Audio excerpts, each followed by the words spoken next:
وبالوالدین احسانا، ماں باپ کا کہا مانو۔ اگر ماں باپ راضی ہیں تو پروردگار راضی ہے، مصطفیٰ کریم راضی ہیں۔ لیکن ہمارے معاشرے میں دیکھنے کو ملتا ہے کہ ہمارے گھروں میں ہمارے ماں باپ نافرمانی کا شکار ہیں، بدتمیزی کا شکار ہیں۔ ہماری نوجوان نسل اپنے ماں باپ سے بدکلامی کرتی ہوئی نظر آتی ہے۔ میرے مصطفیٰ کریم صلی اللہ تعالیٰ علیہ وسلم کے پیارے دیوانوں، غور کریں، کسی گھر میں 5 بچے ہیں، کسی میں 8 بچے ہیں، لیکن اکیلے 2 ماں باپ مل کر کے 8 بچوں کی 10 بچوں کی ہر ضرورت کو پورا کر دیتے ہیں۔ یعنی سب کو بہترین تعلیم دلاتے ہیں، بہترین اسکول، مدارس یا کالجز میں تعلیم دلاتے ہیں۔ کچھ بھی کرنا پڑا تو کیا۔ اگر تمہاری ماں کو کسی امیر کے یہاں جا کر برتن صاف کرنا پڑے تو کیے، تمہارے باپ کو رات دن پھاوڑا چلانا پڑا تو چلایا، تمہارے باپ کو مئی جون کی گرمی میں پسینہ بہانا پڑا تو بہایا، لیکن سب کچھ کس لیے کیا؟ اپنی اولاد کے لیے، کہ ہماری اولاد کامیاب ہو جائے، ہمارے بیٹے پڑھ لکھ کر کے بڑے ہو جائیں اور کامیاب ہو جائیں۔ اللہ اکبر کبیرہ۔ یعنی ماں باپ ساری زندگی ہر مشکل کا سامنا کر لیتے ہیں، ہر مشقت سے نمٹ لیتے ہیں، اور بچے کی، بیٹے کی ذرہ برابر پریشانی پر، ماتھے پر اگر شکن بھی آ جائے تو ماں بے قرار ہو جاتی ہے۔ اللہ اکبر کبیرہ۔ بخار کی حرارت ہو جائے تو علاقے کے سب سے بہترین ڈاکٹر کو دکھایا جاتا ہے۔ یاد کرو وہ وقت جب تم بچے تھے، جنوری کی سردی میں اپنی ماں کی آغوش میں رات کے وقت میں تم لیٹے تھے، تمہیں شعور نہیں تھا کہ پیشاب کب کرنا ہے، کہاں کرنا ہے۔ تم نے رات کی سردی میں، جنوری کی سردی میں پیشاب کیا، تمہاری ماں نے گیلے سے اٹھا کر تم کو سینے پر لٹا لیا اور گیلے میں خود لیٹ گئی تاکہ تمہاری طبیعت خراب نہ ہو جائے۔ میرے مصطفیٰ کریم صلی اللہ تعالیٰ علیہ وسلم کے پیارے دیوانوں، اب ذرا اندازہ کریں کہ 2 ماں باپ 8 بچوں کی ہر ضرورت کو پورا کر دیتے ہیں، پڑھا دیتے ہیں، لکھا دیتے ہیں، شادیاں کر دیتے ہیں، لیکن جیسے ہی شادیاں ہوتی ہیں، نوجوان بیوی کی محبت میں ڈوب کر غرق ہو کر ماں باپ سے دوری بنانے لگتا ہے، بیوی کے کہنے میں آ کر کے ماں باپ سے بدتمیزی اور بدکلامی کرتا ہوا نظر آتا ہے۔ دیکھیں آپ ذرا فرق دیکھیں کہ 2 ماں باپ نے 8 بچوں کی ہر ضرورت کو پورا کر دیا، لیکن یہ 8 جوان ہو کر کے 2 ماں باپ کو 2 وقت کی روٹی بھی عزت کے ساتھ نہیں دے سکتے۔ یعنی 2 ماں باپ نے 8 بچوں کو پڑھا دیا، لکھا دیا، جوان کر دیا، شادیاں کر دی، سب کچھ کر دیا، لیکن یہ 8 آج پیسہ کمانے لگے ہیں، جوان ہو گئے ہیں، ماں باپ بوڑھے ہو چکے ہیں، تو یہ 2 وقت کی روٹی بھی 2 ماں باپ کو عزت کے ساتھ نہیں دے سکتے۔ یہاں تک کہ دیکھا جاتا ہے کہ نمبر لگایا جاتا ہے کہ 1 مہینہ چھوٹے بھائی کی طرف ماں باپ رہیں گے، دوسرا مہینہ دوسرے بھائی کی طرف، تیسرا مہینہ تیسرے بھائی کی طرف، اور یہاں تک کہ 1 مہینے کا خرچہ دوسرا بھائی دے گا اور 1 مہینے کا خرچہ تیسرا بھائی دے گا۔ اللہ اکبر کبیرہ۔ تمہارے ماں باپ نے تمہارے ساتھ ایسا سلوک کیا کہ تمہارے ماں باپ نے تمہارے نمبر لگائے؟ نہیں۔ لیکن آج کا نوجوان اپنے ماں باپ سے بدکلامی، بدتمیزی کرتا ہوا نظر آتا ہے، ساری قربانیوں کو بھلا دیتا ہے، سارا سنگھرش جو اسٹرگل ماں باپ نے کیا اس سب کو بھلا دیتا ہے، اور ماں باپ کی آنکھوں میں آنسو نظر آتے ہیں۔ میرے مصطفیٰ کریم صلی اللہ تعالیٰ علیہ وسلم کے پیارے دیوانوں،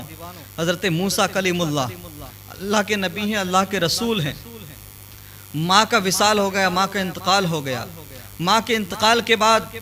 کوہ طور پہ چڑھ رہے تھے، چڑھتے چڑھتے پیر پھسل گیا،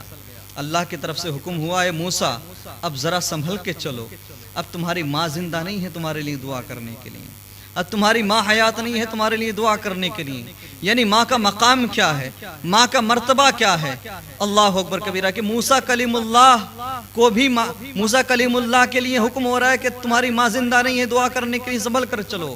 لیکن آج کا نوجوان اپنے ماں باپ سے دعائیں لینا تو دور کی بات ہے، ماں کو سلام کرنا بھی پسند نہیں کرتا، شرم محسوس کرتا ہے۔ اور ہوتا کیا ہے، شادی ہوئی تو بیوی ڈیمانڈ کر دیتی ہے کہ اگر آپ کو ہمارے ساتھ رہنا ہے تو ماں باپ سے الگ ہونا پڑے گا، اگر ماں باپ کے ساتھ رہنا ہے تو ہم مائکے چلے جائیں گے۔ ایسی سچویشن میں ہمارے نوجوان اکثر و بیشتر دیکھنے کو ملتا ہے کہ ہمارے نوجوان ماں باپ سے الگ ہو جاتے ہیں، ماں باپ کو الگ کر دیتے ہیں یا ماں باپ کو گھر سے نکال دیتے ہیں۔ اگر کسی کی بیوی ایسی ڈیمانڈ کرتی ہے کہ اگر آپ کو ہمارے ساتھ رہنا ہے تو آپ کو ماں باپ سے الگ ہونا پڑے گا، تو اس میں جلد بازی سے کام لینے کی ضرورت نہیں ہے۔ بیوی کی غلامی کا ثبوت دینے کے بجائے عقل سے کام لینے کی ضرورت ہے۔ ایسی سچویشن میں جو بیوی آپ سے کہہ رہی ہے کہ آپ کو ہمارے ساتھ رہنا ہے تو ماں باپ سے الگ ہونا پڑے گا، اس سے کہا جائے کہ لوگوں کو اکٹھا کر کے ذمہ دار شخصیات کو بلا کر کے ایک اسٹامپ پیپر تیار کر لیا جائے اور کہا جائے ٹھیک ہے ہم اپنے ماں باپ کے ساتھ نہیں رہیں گے، ہم اپنے ماں باپ سے کبھی نہیں ملیں گے، ہم قسم کھاتے ہیں تم بھی سائن کرو، لیکن تم بھی یہ وعدہ کرو، تم بھی سگنیچر کرو کہ تم بھی زندگی میں کبھی اپنے ماں باپ سے نہیں ملو گی۔ قسم خدا کی جب ایسا کہو گے تو کہے گی کہ میں تو مذاق کر رہی تھی، میں تو ہنسی کر رہی تھی، آپ کے ماں باپ میرے ماں باپ، تو جب تم کہو گے کہ جب تو نہیں چھوڑ سکتی اپنے ماں باپ کو تو میں کیسے چھوڑ دوں اس ماں کو جس نے میرے لیے درد زہ برداشت کیا، جس نے مجھے 9 مہینے اپنے شکم میں رکھا، جس نے تمام تکلیفوں کا سامنا کیا، کیسے چھوڑ دوں اس ماں کو جس نے مجھے دانتوں سے چبا کر کے کھانا سکھایا، جس نے مجھے اپنے دانتوں سے چبا کر کے لقمے کھلائے،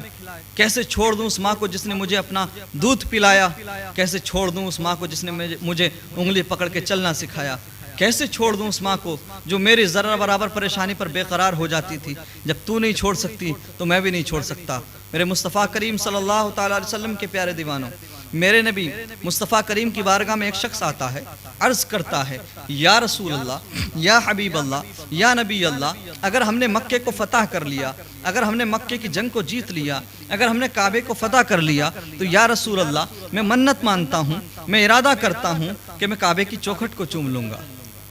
لوگ آج بھی منت مانتے ہیں، آج بھی ارادہ کرتے ہیں، لیکن آج منت مانی جاتی بریانی کی کہ اگر میرا یہ کام ہو گیا تو میں 2 دیگ بریانی بنواؤں گا، 5 دیگ بریانی بنواؤں گا۔ بزرگوں کی نیاز کرنا اچھی بات ہے، بریانی بنانا کوئی بری بات نہیں ہے، لیکن یہ بھی منت بھی تو مانا کرو کہ اگر میرا یہ کام ہو گیا تو میری بستی میں فلاں بیوہ عورت ہے، اس کی بچیاں ہیں، شادی کے لیے جوان ہیں، اگر میرا یہ کام ہو گیا تو ایک بچی کی شادی کا خرچ اٹھاؤں گا، اگر میرا یہ کام ہو گیا تو میرا فلاں پڑوسی غریب ہے، بے روزگار ہے، اگر میرا یہ کام ہو گیا تو میں 2 مہینے کا راشن اس کو دوں گا۔ یہ منت کیوں نہیں مانتے کہ اگر میرا یہ کام ہو گیا تو فلاں مدرسے میں اتنے بچے پڑھتے ہیں، میں ان کے کھانے کا خرچ اٹھاؤں گا 1 مہینے کا یا 2 مہینے کا یا 1 سال کا۔ صرف بریانی کی منت؟ اس شخص نے منت مانی یا رسول اللہ اگر ہم نے مکے کو فتح کر لیا تو میں کعبے کی چوکھٹ کو چوم لوں گا۔ حضرت علامہ بدر الدین عینی حنفی شارح بخاری اپنی مشہور زمانہ کتاب عمدۃ القاری میں اس روایت کو نقل فرماتے ہیں کہ حدیث کے الفاظ ہیں فقال قبل قدمی امی وقد وفیت نظرک، میرے نبی صلی اللہ علیہ وسلم فرماتے ہیں کہ تو اپنے گھر میں جا کر اپنی ماں کے قدموں کو چوم لینا، تیری منت پوری ہو جائے گی۔ یعنی کہنے کا مطلب یہ ہے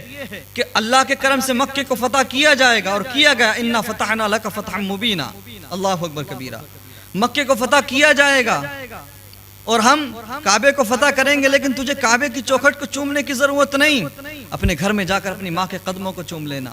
تیری منت پوری ہو جائے گی۔ یہ مصطفیٰ کریم کا نظریہ ہے، یہ مصطفیٰ کریم کا پیغام ہے، لیکن آج ہم کیا کرتے ہیں؟ ہم اپنے ماں باپ کو ستاتے ہیں، ہم اپنے ماں باپ کو تکلیف پہنچاتے ہیں، اپنی بوڑھی ماں کو تکلیف پہنچاتے ہیں۔ اللہ اکبر کبیرہ، وہ مصطفیٰ کریم کہ جنہوں نے ساری زندگی غیروں کے دلوں کی بھی پرواہ کی، جنہوں نے ساری زندگی اغیار کے دل کو بھی نہیں توڑا، کسی بچے کے دل کو بھی نہیں توڑا، آج مصطفیٰ کریم کو کتنی تکلیف ہوتی ہوگی جب ان کا کوئی نوجوان امتی اپنے ماں باپ کے ساتھ بدتمیزی کرتا ہو، جب اپنے ماں باپ کے ساتھ بدکلامی کرتا ہے، جب اپنے ماں باپ کے ساتھ برا رویہ اختیار کرتا ہے، اپنے ماں باپ کو الگ کرتا ہے، گھر سے نکال دیتا ہے۔ کیا اسی دن کے لیے مصطفیٰ کریم نے تم تک اسلام پہنچایا تھا؟ کیا یہی نظریہ تھا میرے مصطفیٰ کریم کا کہ تم اپنے ماں باپ کو ستاؤ گے، تم اپنے ماں باپ کے ساتھ بدتمیزی کرو گے؟ کیا یہ پیغام دیا تھا میرے نبی نے کہ تم اپنے ماں باپ کی آنکھوں میں آنسو لاؤ گے، تم اپنے ماں باپ کو در در کی ٹھوکریں کھانے کے لیے چھوڑ دو گے؟ اللہ اکبر کبیرہ، نہیں، میرے مصطفیٰ کریم کا نظریہ تو یہ ہے کہ ماں کے قدموں کے نیچے جنت ہے۔ اگر تمہیں میری رضا چاہیے، پروردگار کی رضا چاہیے، تو خبردار اپنی ماں کی آنکھ سے ایک آنسو بھی نہ گرنے دینا۔ اگر ماں کی آنکھ سے ایک آنسو بھی گر گیا، والدہ کی آنکھوں سے ایک آنسو بھی ٹپک گیا، تو یاد رکھو تمہیں دنیا میں بھی رسوائی ہوگی، تمہیں آخرت میں بھی رسوائی ہوگی، مصطفیٰ کریم کا سامنا کر نہیں پاؤ گے۔ میرے مصطفیٰ کریم کے پیارے دیوانوں، میں دعویٰ کرتا ہوں، میرا تجربہ ہے کہ آپ کے ساتھ چاہے جیسے حالات ہوں، جیسا وقت ہو، جیسی سچویشن ہو، اگر آپ سچے دل سے ماں سے محبت کرتے ہیں اور ماں سے دعائیں لے کر گھر سے نکلیں، تو چاہے کتنے ہی آپ کے دشمن ہوں، چاہے کتنے ہی غنڈے آپ کو مارنے کی فراق میں ہوں، آپ کو نقصان پہنچانے کی فراق میں ہو، چاہے جیسی فضا ہو، جیسے حالات ہو، لیکن اگر ماں دل سے دعا کر دے، ہاتھوں کو اٹھا دے، تو میرا دعویٰ ہے کہ اگر ماں نے دل سے دعا کر دی ہے تو پھر دنیا کی کوئی طاقت آپ کو نقصان نہیں پہنچا سکتی۔ اس لیے میرے دوستو، میرے نوجوان ساتھیوں، اپنے ماں باپ کی فرما برداری کرو، اپنے ماں باپ کی عزت کرو۔ اگر آپ کے ماں باپ حیات ہیں تو یہ گولڈن جبلی ہے، یہ آپ کے لیے موقع غنیمت ہے، یہ آپ کی خوش قسمتی ہے، ان کو راضی کر لیجئے۔ لیکن اگر تم نے ایسا نہ کیا تو یقین رکھو تمہیں دنیا میں بھی رسوائی ملے گی، تمہیں دنیا میں بھی رسوائی کا سامنا ہوگا، اور آخرت میں غضب الہی کا سامنا ہوگا، جہنم کا پروانہ تمہیں دے دیا جائے گا۔ میرے مصطفیٰ کریم صلی اللہ تعالیٰ علیہ وسلم کے پیارے دیوانوں، ایک بات یاد رکھو، اگر کوئی کسی کی بیوی ہے، کسی کے بچے ہیں، کسی کے یار ہیں، دوست ہیں، رشتہ دار ہیں، سب ہم کوئی نہ کوئی مقصد سے پیار کرتا ہے۔ کوئی دوست اگر پیار کرتا ہے تو کسی کی شہرت کی وجہ سے پیار کرتا ہے، کوئی کسی سے منصب کی وجہ سے پیار کرتا ہے، کوئی کسی کی خوبصورتی کی وجہ سے پیار کرتا ہے، کوئی کسی کی اسٹارڈم کی وجہ سے پیار کرتا ہے، لیکن ماں وہ چیز ہے، ماں وہ ہستی ہے، ماں وہ شخصیت ہے جسے نہ آپ کی شہرت سے پیار ہے، نہ آپ کی خوبصورتی کی وجہ سے پیار ہے، نہ آپ کی دولت کی وجہ سے پیار ہے۔ اگر آپ کیسے بھی ہیں، آپ کے پاس کچھ ہے یا نہیں ہے، لیکن ماں آپ سے محبت کرتی ہے، ماں بے لوث محبت کرتی ہے۔ آپ گھر سے جب نکلتے ہیں، باہر کمانے کے لیے جاتے ہیں، جب گھر میں داخل ہوتے ہیں تو آپ کی بیوی کی نظریں آپ کے بیگ پر ہوتی ہیں، آپ کے بھائیوں کی نظریں آپ کے بیگ پر ہوتی ہیں، باپ کی نظریں آپ کے بیگ پر ہوتی ہیں کہ کتنا کما کر کے لایا ہے، لیکن فقط ماں ہوتی ہے جس کی نظریں آپ کے بیگ پر نہیں بلکہ آپ کے چہرے پر ہوتی ہے، جو کہتی ہے بیٹے تو اتنا دبلا کیسے ہو گیا، بیٹے تو اتنا کمزور کیسے ہو گیا، بیٹے کیا تو نے کھانا پینا نہیں کیا ٹھیک سے، بیٹے کیا تیری طبیعت خراب ہے، کیا تجھے کوئی پریشانی ہے۔ ماں بے قرار ہو جاتی ہے۔ مسلمانوں، ماں وہ ہستی ہے، ماں وہ شخصیت ہے جو کسی لالچ کی وجہ سے نہیں، جو کسی چیز کی وجہ سے نہیں، دولت کی وجہ سے نہیں، بلکہ بنا کسی مطلب کے، بنا کسی لالچ کے بے لوث محبت آپ سے محبت کرتی ہے۔ تو ہمارا فرض ہوتا ہے کہ ہم بھی ماں سے بے لوث محبت کریں، بے انتہا محبت کریں، بنا کسی لالچ کے محبت کریں۔ میں اسی کے ساتھ اپنی گفتگو ختم کرتا ہوں۔ وآخر دعوانا الحمدللہ رب العالمین۔